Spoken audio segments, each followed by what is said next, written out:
Es para mí un verdadero honor presentar a nuestra siguiente invitada. Se trata de una mujer que con esfuerzo y compromiso en su disciplina ha logrado llevar en alto nuestra bandera colombiana a muchos rincones del mundo. Hoy se encuentra con nosotros en Eureka la doctora María Alexandra Artunduaga, creadora de Respira Labs, la startup enfocada en mejorar la calidad de vida de las personas que viven con enfermedad pulmonar obstructiva crónica a través de la salud conectada y el aprendizaje automático. Doctora María Alexandra, bienvenida a Eureka. Gracias por estar en esta mañana con nosotros.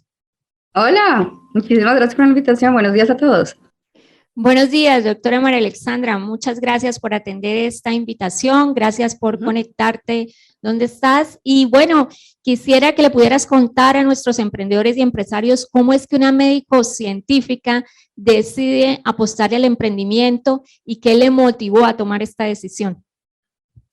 Pues mira, nunca me lo había esperado en mi vida. Yo me imaginaba que iba a terminar haciendo cirugía plástica en los Estados Unidos y ayudando a niños con problemas de la carita. Me inspiró fue la muerte de mi abuela. Su nombre era Silvia. Ella falleció de una crisis respiratoria por una enfermedad que se llama enfisema, o que conocemos muchos en medicina, le decimos enfermedad pulmonar obstructiva crónica, la abreviatura es EPOC.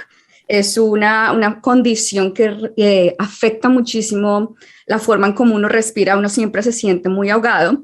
Y vengo de una familia de médicos y fue para nosotros bastante decepcionante descubrir que para las personas con enfermedades respiratorias, no necesariamente solamente la gente con enfisema, con EPOC, sino por ejemplo asmáticos, o en el caso ahorita, por ejemplo, de la gente con COVID, que sobrevivió COVID, no existen realmente tecnologías o herramientas, dispositivos que les pueda decir a ellos afuera del hospital cómo está el pulmón funcionando, ¿sí?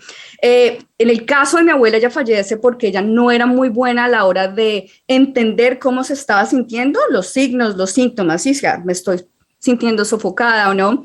Cuando ella finalmente hace el llamado y nos cuenta que realmente no se siente bien, es demasiado tardío ese diagnóstico.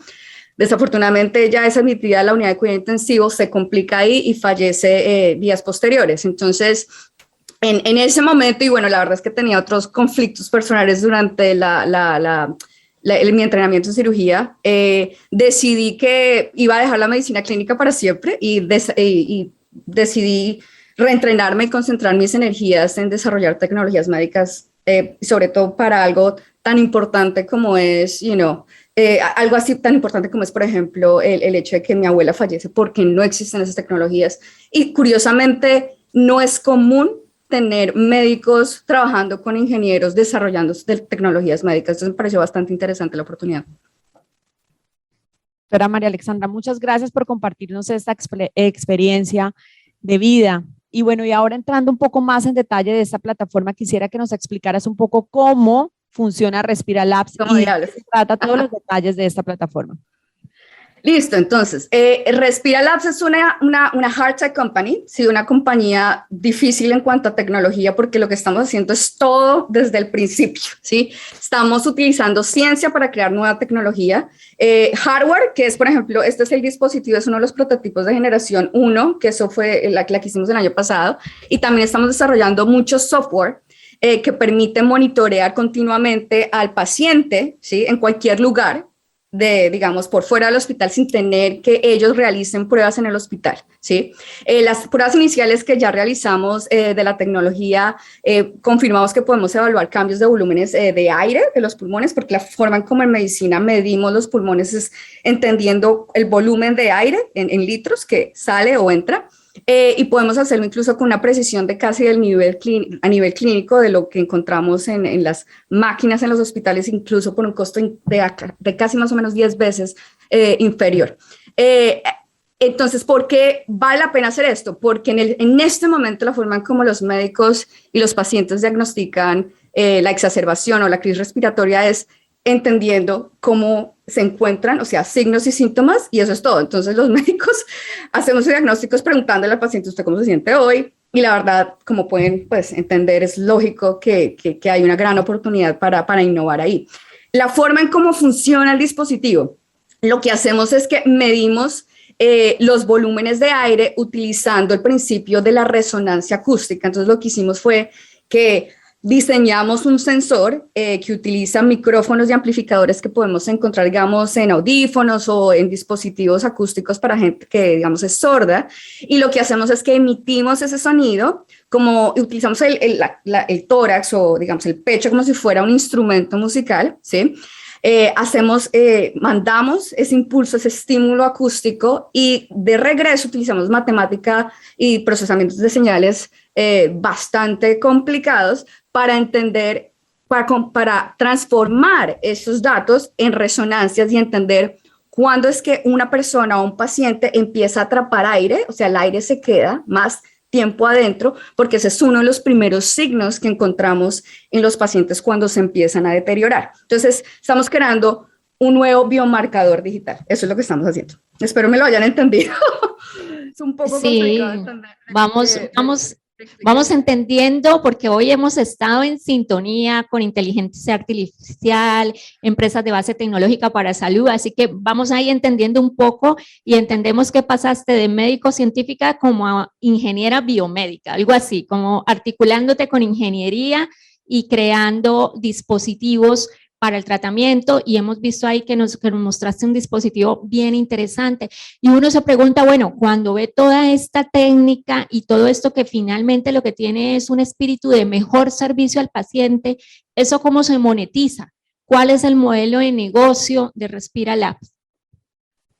No, buenísima la pregunta. Me encantó lo que dijeron los otros panelistas, porque una de las cosas que me tocó aprender a mí viniendo de medicina y que obviamente en negocios yo en mi vida había hecho una empresa, y que me parece interesantísimo, es cómo uno aplica el método científico para entender qué es lo que quiere un cliente, ¿sí? Entonces, antes de empezar a desarrollar la tecnología, nosotros nos gastamos más o menos un año tratando de entender todo el ecosistema de las enfermedades respiratorias, por lo menos acá en Estados Unidos, y lo que hicimos fue muchísimas entrevistas, lo que llaman el descubrimiento del consumidor o del cliente, y lo que nos dimos cuenta, la forma en cómo uno monetiza eso es, por ejemplo, en nuestro caso tenemos 4 fuentes de ingreso a futuro, porque todavía estamos haciendo muchas pruebas, más o menos en 18 meses ya saldría el dispositivo.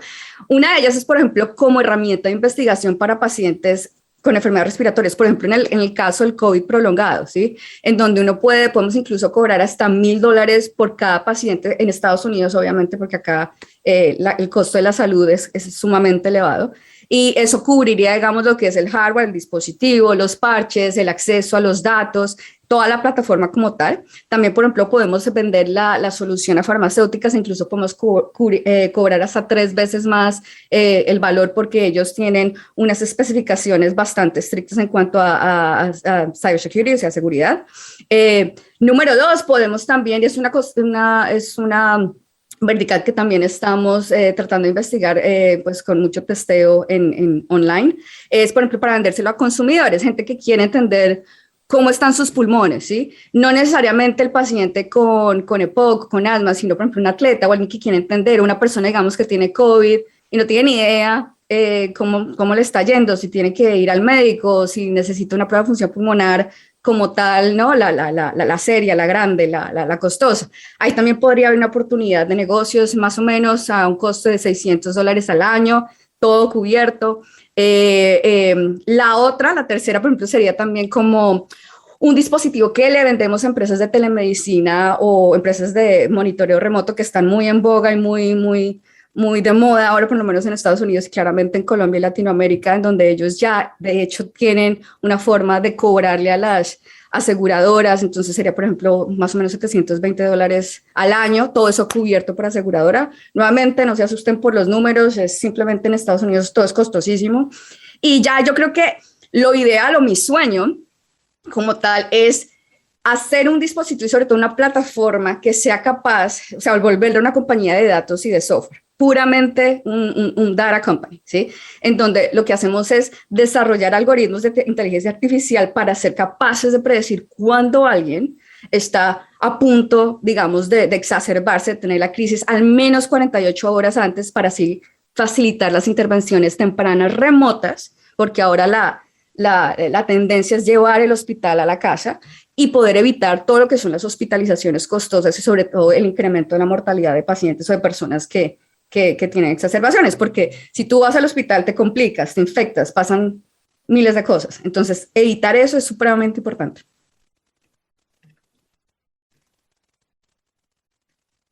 Doctora, conocemos de tu liderazgo en proyectos financiados por el Instituto de Salud de Estados Unidos, la Fundación Bill y Melinda Gates, el gobierno colombiano, por supuesto, también, entre otros. Pero ¿cuál crees que es la estrategia más importante que debe tener un emprendimiento para obtener financiación de este tipo de iniciativas nacionales e internacionales principalmente? Pues mira, es bastante interesante porque por más de que en este momento decidimos solamente levantar premios para no diluir la empresa y no tener demasiados cocineros en la cocina,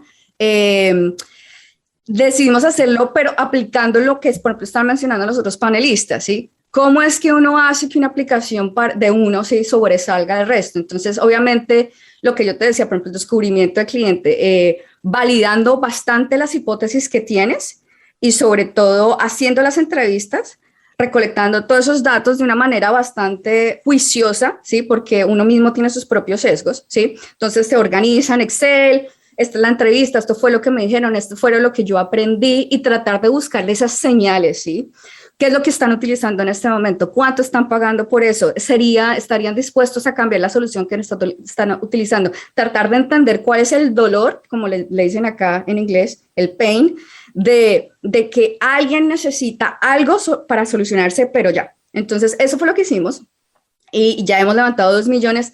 Obviamente porque la tecnología es claramente muy diferente e innovadora, pero sobre todo porque, por ejemplo, tenemos cartas, perdón, a veces las digo en inglés las cosas, cartas de intención o de soporte de muchísimos clientes a futuro que son más o menos una entrada, un ingreso potencial de por lo menos de $25 millones, ¿sí? Entonces, eso fortalece la presentación de la compañía y de hecho ahorita estamos ya en discusiones con los fondos de capital a riesgo que también están sumamente interesados, ¿sí? Entonces, eso es lo que hay que hacer. Y lo segundo, que también le recomiendo a todos y lo que estaban mencionando los otros panelistas, es que los mentores, sobre todo, hablar con otros fundadores, gente que va por lo menos 3 a 4 años más adelante de uno en la misma industria, no necesariamente un competidor, por favor, alguien parecido, haciendo una solución en otra vertical, ¿sí?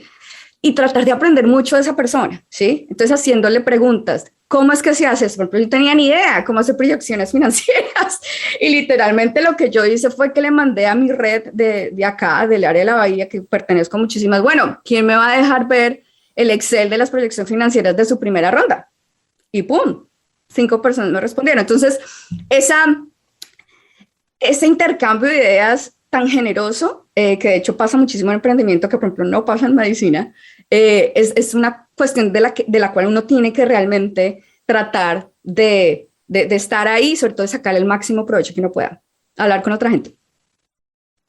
Bueno, hoy eres ejemplo para muchas mujeres que quieren alcanzar logros a través del emprendimiento y del empoderamiento femenino. Reconocemos tu trabajo con varias fundaciones, tu vinculación a estas causas y quisiera que hoy pudieras dirigirte a las mujeres emprendedoras que hoy te están viendo aquí a través de Eureka. Ok, claro. Pues miren, yo le quiero que las mujeres entiendan o por lo menos se inspiren de mi experiencia porque yo he pasado por muchísimas situaciones difíciles anteriormente. Cualquier persona puede hacer lo que yo estoy haciendo, ¿sí? Y particular las mujeres me gustaría que se envalentonen un poco más y se tiren al ruedo y lo traten, porque una de las cosas que yo siempre, y bueno, uno, sobre todo en Latinoamérica, a uno le enseñan que uno como mujer uno tiene que ser perfecto, ¿sí? Y uno no se puede equivocar. Y eso no está bien, ¿sí? Porque nos está aislando de oportunidades, por lo menos financieramente, bastante interesantes a futuro.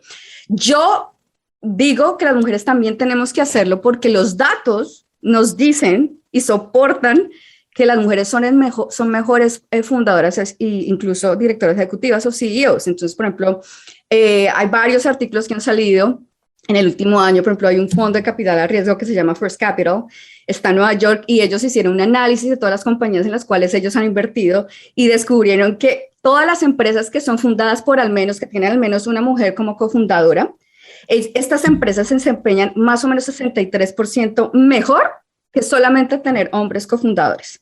Hay otro reporte que nos dice, que es de la Fundación Kaufman, que dice que los equipos dirigidos por mujeres también generan 35% más de retorno a la inversión que solamente invertir en solo hombres, ¿sí? Y hay otro también súper interesante, que es del Boston Consulting Group, que encontró que por cada dólar que uno invierte como inversionista o inversor en una compañía de mujer, la mujer genera 78 centavos más, mientras que los hombres solamente generan 31 centavos más. Entonces, todo esto, los datos que nos dicen, pues que las mujeres son, la verdad, una muy buena oportunidad, sí, para inversionistas, para hacer, y sobre todo porque es que las mujeres como tal, considero yo que somos personas que somos mucho más analíticas a la hora de tomar decisiones, ¿sí?